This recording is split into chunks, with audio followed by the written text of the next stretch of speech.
Bakofé du bakekou, on vient le sait. Que ma zappe fait amio. Recevez le King Cyclone DJ.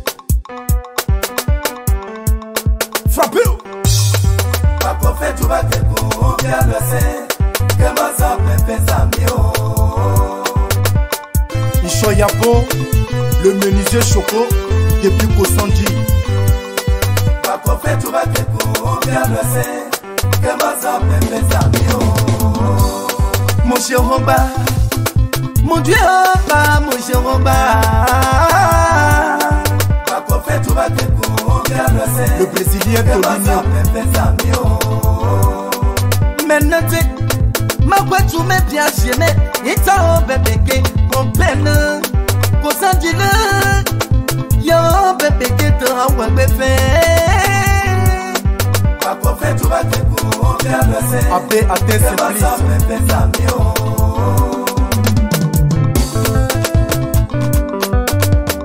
Kakou Abomak. Amoki kaye aze, kaze sa kokone. Noir no bote ou sofin.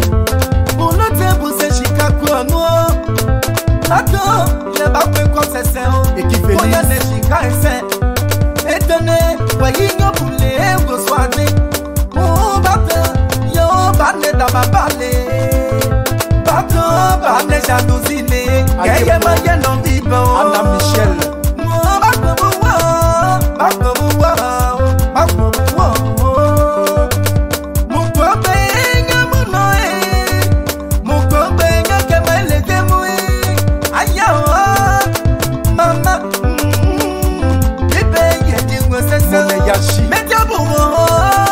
Maman, elle vous fait pas comme moi. Vous ne savez pas. Comment vous faites pas loin. Abba Miriel. Oh, comme ça dit le. Lui la tête, caché pour un monsieur. Y'a bis au pic le matin, moi, mon qui n'est que non, pour qu'un vous sentez. Moi, mon poignet. Mon soleil, mon chien, mon bain. Mon est Alexis. Oh, mon chien, mon bain. Konyane, abuele se makebelaye. Konyane, da papa se makebelaye. Mon mwende ve, mon papa. Y'a du monde qu'on s'en dit. Yo, Fulgence. mettez ma bourreau et Le faut qu'on va chauffeur international. mettez ma bourreau et faut qu'on va faire. Aïe, pour amoyer, détié, parine, on est bien. Aye position SNA Wabu Woyeo Oh bon Saba Mariko Yo Yo Bay Mandani Avocat à ton privat. Maman Famouze. Maman faut m'apporter. Bobi Pekungalo. Maman Famouze. Amogena bona Saba. Papa patata kati. Oye ba kwembongo. Maman Famouze. Oto Ishe et Barisa Parile. Bobo Bebio. Maman Famouze. Kakou Jacqueline Boneche Mobopo. Yane Bobo Bebio. Maman Famouze. Ogwe Shikae. Oh Shika Simono Moworeko. Maman Famouze. Yo mone komae. Mone koma Parile Kanele. Maman Famouze. Mama Fobote. Mama Fobote. Baby Betete. Maman Famouze. Wese Pameo. Wese Fionado. Yekwe Moseo. Maman Famouze. Nene Beye Yeso Yamanite Nebabilu. Wala Maman Famouze. Apwe Sowo Moche Wabao. Sowo Moche Wabao. Wala Maman Famouze. Kebe Neche Wabobote Wo. Nede Betete. Wala Maman Famouze.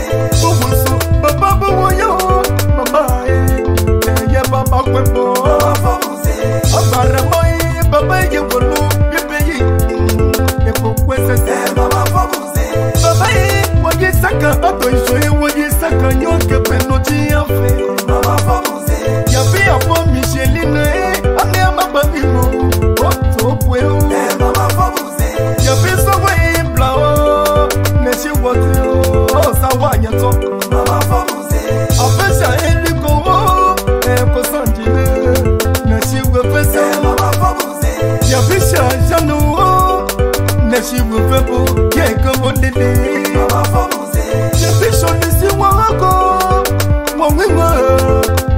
lélé o.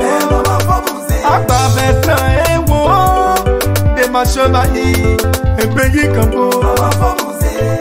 Oh Lisa, Elisabeth, Akema ou Yapi.